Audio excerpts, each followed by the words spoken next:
Hey guys, this is Colin Moshman for CardsChat.com.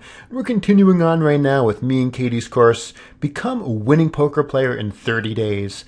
And the topic of day 26, as promised, is defending the big blind. Why is this poker's trickiest position? Well, because they're competing effects. Okay, so we're normally going to be out of position on all post-flop streets. That means we should play really tight, but we're getting a great price to at least call and take a flop. That means we should play very loose. So what should we do? What is the happy equilibrium? We're going to take a look at that, and as usual, we're going to look at slides and talk about that. But the key part of today is going to be looking at actual hand examples. We've got a number of hands queued up, so we will get to those shortly. But first, what are the factors that impact your big blind defense? Well, the biggest one is going to be just raise size. Okay, so you can defend much wider against a min raise compared to a larger raise of 3x, 4x, or even more than that. And related is the ante, this bottom bullet point. So let's say, as an example, the button min raises, and we have king deuce off. So if there's a big ante, a 25% ante, I would happily defend. If there's no ante, then I'm probably just going to fold the hand. So ante size, raise size are all going to impact pot odds and how inclined we are to take a flop.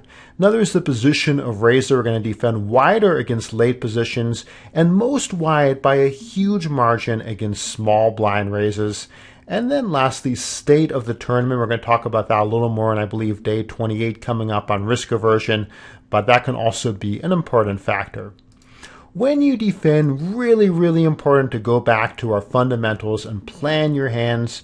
So how is this going to play out? Because you're out of position, you really need to give a lot of thought to it. And one thing that is vital is if you've missed the flop, your default play is to check fold. So by missed, I mean no pair, no draw, little or no current showdown value. We're relying on the fact that we're getting very good pot odds. So let's say that the cutoff min raises, there's an ante, we're in the big blind, we're getting pot odds of 4.5 to 1. We flop 9 high with no draw. You know, we don't have to do anything fancy to show a profit calling pre-flop because of the fact that we're getting great odds. So if you're unsure and you've missed, it's fine to just give up. Now, the other way that we can defend the big blind is by 3-betting.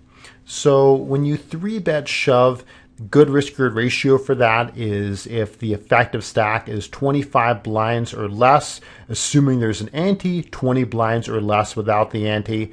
And if there are multiple raises, then you can shove for larger amounts because of the fact that there's going to be more in the middle.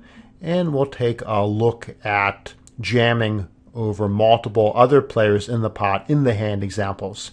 One thing we don't talk about as much is, in the text that is 3-betting small. So most of the time when you defend the big blind, it's going to be by calling because we're out of position, we don't want to build a big pot. And then of course, once there's enough in the middle, we're going to be jamming. And when you shove, it doesn't matter about positions because that just ends the hand right there. Either your opponent's call or fold. But some of the time we will 3-bet small. And one of the best times to do this, like we'll look at on day 28, is to apply pressure against the mid-stack. So we're a big stack, a mid-stack raises, let's say at a final table, we 3-bet small.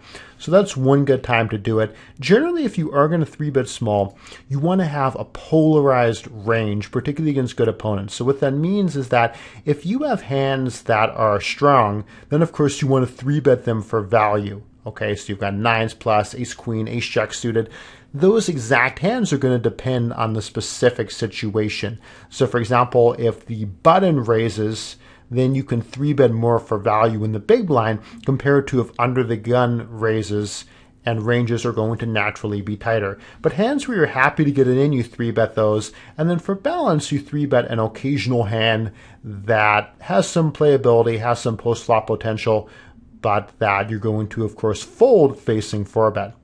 You might say, well, that's what you should do by thinking players. What about weak players who, don't give a lot of thought, maybe may not be putting you on an exact range? And the answer there is you might just 3-bet small with your strong hands. So if you have some super loose passive calling station you're up against and he happens to raise pre-flop, then you might only 3-bet with your very strong hands and not expect for him to do much about that. Now, one other thing that's going to come up is when the small blind limps. And when the small blind limps, you should definitely raise a wide range of hands. If the effective stack is 15 blinds or less, then you should jam a lot, particularly against people that you're not worried are trying to trap you. So players who aren't tricky and aggressive. So attacking small blind limps is key. And you want hands that either are strong or that have some kind of playability. So as an example, let's say the small blind limps and you're 50 blinds deep. If you have a hand like Queen Deuce off, definitely check there. But if you have a hand like 9-7 off, it's fine to raise and attack. You can put in a 3.5x raise. The small blind could fold. When he calls, a lot of the time he'll play hit to win post flop. So attacking limps is going to be very important. So with that said, let's take a look and flesh out more detail on big blind defense by looking at specific hand examples. So I have selected a number of hands that I believe most or all of these are ones played by myself on PokerStars. And this is going to be an MTT one. So here we are facing a raise that I would treat as basically like a min raise. It's just over 24,000 being the min raise. He goes 26,200. A lot of regs will go just over the minimum. And we're definitely going to defend. We're getting odds of better than 4-1. So I would normally defend with any suited face card hand down to Jack Deuce suited. And definitely any suited queen will be profitable to defend. If I had Queen 5 off, I would fold. So I'm going to defend here down to Queen Deuce suited and probably Queen 7 offsuit. And it comes to Queen X hands. So let's take a look at what happens post flop. My plan post flop is going to be to call this player down, relatively dry flop. If, for example, he bets and I check raise, it's going to be very difficult for him to stack off with worse hands if I play it that fast. So I'm going to check call it down, but he instead checks back. And now we want to use a little bit of hand reading. What is this check back consistent with? Well, most commonly, ace high. And the reason I say that is because he raised from early middle position, so he's going to raise a lot of ace X hands. And then he's frequently going to check those back because they've got some showdown value. So that's very common. Another common thing for him to have would be a hand like pocket sevens, where he definitely has some showdown value, but he doesn't want to play a large pot. On balance, this is a bad turn card for us. This is going to be the worst turn card in the deck. So on most turns, we'll go ahead and bet out for value. But on this one, we just check fold. Next then we have King Jack suited in the big blind, and we face two limps.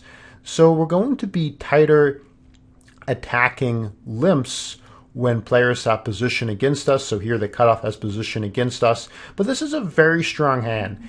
And so because of that, we can go ahead and raise. And when we raise, we're hoping for either our opponents to fold, or it's fine if one of them calls and we're the ones who have the pre-flop betting lead. So we're going to more often win post-flop. So I go ahead and put out this raise. When I do this, we need to have a plan. So if the cutoff were to shove on me here, I would have to call. I would be pot committed. If he calls, then I'm normally going to be betting flop. So c-betting and stacking off if I connect with any real piece of the flop because of how big the pot is going to be at that point. If the small blind calls, that's fine because we have position against him. So this is going to be definitely a spot to raise and look to pick up a nice amount of chips immediately. Here with Jack 10 suited, we're definitely going to defend, and one option is to 3-bet shove. And I think that option is okay, but the only problem is that when you have 10 blinds or less, you've got quite a bit less fold equity. So shoving here is fine, but I think most of the time I'm going to get called by at least one opponent, which isn't a disaster because there's overlay. But with that said, I like calling here when I connect in some way, then I'm definitely going to be willing to play for stacks. And when I completely miss, I can just get away cheaply. So this is a great flop. We have an open and a straight draw and a flush draw. So here we likely have 9 outs to hit our flush and an additional 6 outs to the 3 non-diamond aces and 3 non-diamond nines. I think I said that right, but 15 outs. So this is going to be a pretty powerful hand. At the same time, we benefit a lot from having fold equity because of the fact that the pot is so large. So I just go ahead and donk bet shove. Nice looking turn card, and we get the suck out. Here with ace-8 suited, we're definitely going to defend this hand. It would defend with all ace-x hands. The button is a reg. This is a sit-and-go spot. And our options here are going to be to flat or shove. So I would shove any low, mid, offsuit ace. And this hand is strong enough that some of the time I will call here. And the reason for that is because I don't want him to know that when I call, I never have an ace. So some of the time I will call here. Some of the time I'm going to 3-bet shove. Like we said, 25 blinds or less, reasonable risk-reward ratio. So these are both fine options. The one play that I would not make as much, of course, we're not going to fold. Our hand is much too strong to fold, but is going to be to make a small 3-bet. Again, we want to be a little more polarized. So if we 3-bet small, let's say we 3-bet to 300, we don't really want to call or fold facing a shove. So for that reason, we're mainly going to call or shove ourselves when action gets to us here. Now we have a slightly different kind of spot with deuces. And what's interesting here is that MP has raised, and the button makes what's not a legal raise. I mean, okay, it is legal. He's allowed to make any raise that he wants, but let's say that stacks are deeper. He can make it 6,700 because you have to raise by at least the amount your opponent has raised. So when Rafa raises to 5,000, normally the button would have to raise to at least 7,500. And when an all-in is less than that, it's not going to reopen the betting. So we can call, and we know that Rafa cannot re-raise because this raise has not reopened the betting. And this is also too deep to shove with 32 blinds effective with him. So for that reason, I'm not going to jam it in here. So when one player is all in, usually in the side pot, players are going to be a little more literal with good reason, because if you bluff out your opponent, you're still all in against the third player. So depending on his sizing, I would either fold or call. If he bet 8,000 here, I would call. If he bet 12,000, I would fold. So that's right around the cusp. When he checks back, I expect to have the best hand. If he had a 7, a 10, a hand like pocket nines, I expect that he would normally bet the flop for protection. So when the turn is a blank, I bet. This is a bet for protection. There's a lot of river cards I'm not going to want to see that either counterfeit my hand or that can pair him. So it's a bet for protection. And even though I lose this pot, I do get it heads up with a decent amount in the middle and am the favorite with one card to come. King 7 suited, we're going to defend here, or defend down to King Deuce suited. And when stacks are kind of deep like this, we want playability. Okay, so King Deuce suited I would play, whereas King 7 offsuit is kind of marginal. You could just fold that hand. By King 9 offsuit, I would definitely defend. So what would you do here in this spot? For me, the answer is to fold. I wouldn't necessarily hate calling because of the fact that Under the Gun makes a pretty small bet. He bets only 120 into 320. But the problem here is that he can absolutely have strong hands like an overpair that contains a club because he raised from UTG +1. And this is some reverse implied odds.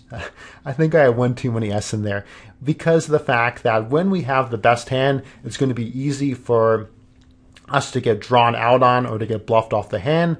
And at the same time, when we're behind, we can just keep on putting more and more money in behind without an ability to improve. So for that reason, we go ahead and just check fold this flop.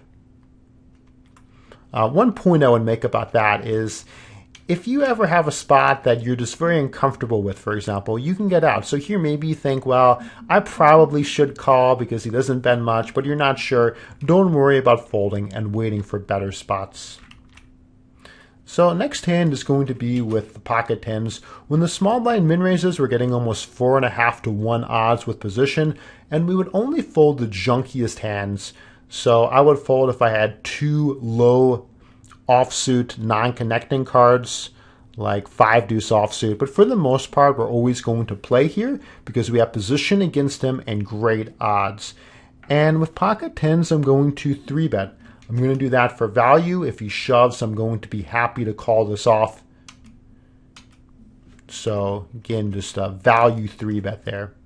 Now this is a very interesting spot. We said that if you are the big blind and you face multiple raises and there's 20% of your stack in the pot or of the effective stack, that's a reasonable risk-reward ratio to shove. Here 50 is the big blind, and so this is not raised, but it's the same concept applied to a limped pot. The pot is over 300, so that's going to be right about a quarter of our stack. So this is a good risk-reward ratio on a shove. And think about what these people have. So UTG isn't showing all that much strength. He's limped in off of a kind of short stack. So he could be a very loose passive player. Ideally, we would have HUD stats that show that as well. And the remaining players, don't need as strong hands, progressively so as play advances. In other words, from the button's perspective, once 3 people have limped, he can now have a hand like 5-3 suited that he would have just folded, but he thinks, hey, you know what, there's so many people in this pot, I'm just going to play it. So ranges get wider and wider, and I go ahead and shove here for that reason. So my thought is that normally once under the gun folds, nobody else will have a hand strong enough to call me with. I'm getting a good risk-reward ratio, and under the gun does not need to be strong to have made this limp. So we get in against him, and we have the best hand. So some of the time that'll happen as well, and a nice result there. With 5-3 suited, the most important thing here is going to be raise size. So this hand plays reasonably well. If the cutoff is very tight, we might just fold, but this is going to be the bottom of my range for defending most of the time. And our plan is just to check fold, right? We've missed, we've got no hand, no draw, no showdown value. I'm just going to give up. But he checks back, and what this means is that he usually has missed this flop. Again, if he were strong, he's probably going to bet and protect his hand. And why can't we have an 8? We could certainly have an 8 here. So I go ahead and bet because I have no showdown value. And assuming a lot of the time, what he has here is he has some kind of hand like pocket fours, or ace 5 of hearts. Okay, and those hands are just going to give it up. So I have a great spot to bluff here with no showdown value. That's what I do. And now we just give up. And while he does win the hand, and I guess in a sense, he plays pretty well in that he calls the turn when he has the best hand. On balance, I don't think that's going to be a profitable turn call for him. In this, he has some kind of read that I'm like a total sputard, which I don't think he does, but who knows. Here we have a regular player who opens the button on a sit and go, and we can definitely defend. So this is a spot that I 3-bet small. And again, I would never make this play against an unknown or loose passive opponent because of the fact that usually they're just going to call. But against a reg who's going to open wide, I want to 3-bet strong hands against him. So if I have, let's say, eights, ace queen, ace 10 suited, I'm going to be happy to 3-bet those hands for value. And I'm also going to 3-bet some weaker hands to stay balanced, keep him off his game a little bit. My raise sizing is a little bit too small here. I would prefer out of position going more like at least 175, maybe up to 200. But either way, it does get the job done. King 9 suited, we call and take a flop. Plan here is to check fold, but when it gets checked around and we pick up a strong draw, I'm definitely going to semi-bluff. We're still going to semi-bluff aggressively in the big blind. So here, how many outs do we have? Well, we again have 9 outs to a flush, and we also have an additional 3 outs to a gut shot. Again, we don't want to double count the jack of hearts. We've counted that as a flush out, so we're not going to count it as a straight out. But I can win the pot either by everyone folding, or if not, by connecting with my 12 out draw, which will do about 25% of the time. And fortunately, everybody folds. Here with pocket deuces, so low pocket pairs are going to make great move-in hands. So we just go ahead and shove over this player. And I'm going to definitely be 3-bet shoving low mid pocket pairs in the big blind most of the time when the effective stack is 25 blinds or less, assuming that the initial raiser did not raise some early position. And when he calls, the majority of the time we're going to be flipping. So here we flip with a little bit of overlay, slight equity edge against his king queen offsuit. And with a bit of luck, we hit a set and win this pot. So let's take a look at this one. King 9 offsuit, we can definitely defend. We're getting great odds here, better than 5-1. So I'm going to defend most hands besides junk. And this is another spot where some of the time I'm going to 3-bet. That's what I do here. So this 3-bet is a squeeze. The small blind is sandwiched in between the initial raiser and me, the 3-better. The button could be on a wide range because of the fact that all he's done is raise first in on the button. So calling here is fine, but some of the time you should go ahead and put out a 3-bet in these spots. And this sort of hand that has a king blocker, doesn't play all that well post-flop, is a decent candidate for that. The kind of hand that you do not really want to 3-bet here is, so one of them would be pocket deuces. With pocket deuces, actually you could 3-bet shove that hand, because there's 20% of your stack in the middle, so that would be the best play, but you wouldn't want to put out a small 3-bet. With a hand like 10-9 suited, I also wouldn't really like a small 3-bet. There, once again, you could 3-bet shove, and I would prefer that to 3-betting small, but the problem with 3-betting small is that you don't really want to have to call it off. You want a clear decision if the button re-raises you back on calling or folding, and it's very unfortunate to have to fold a hand like 10-9 suited. So it's better to just call and play that hand multi-way or occasionally 3-bet shove. So we 3-bet, both players fold. And now we get to the big quiz question of today. And who is villain in this hand? None other than Hot Jenny 314, the lovely Katie Dozier. So this is going to be a little bit of Cards Chat Coach on Cards Chat Coach aggression, perhaps, but my question to you guys is, what is my best play here against Katie early in this MTT S&G? So fold, call, 3-bet small, or jam. And the correct answer, of course, full credit for 3-bet shoving.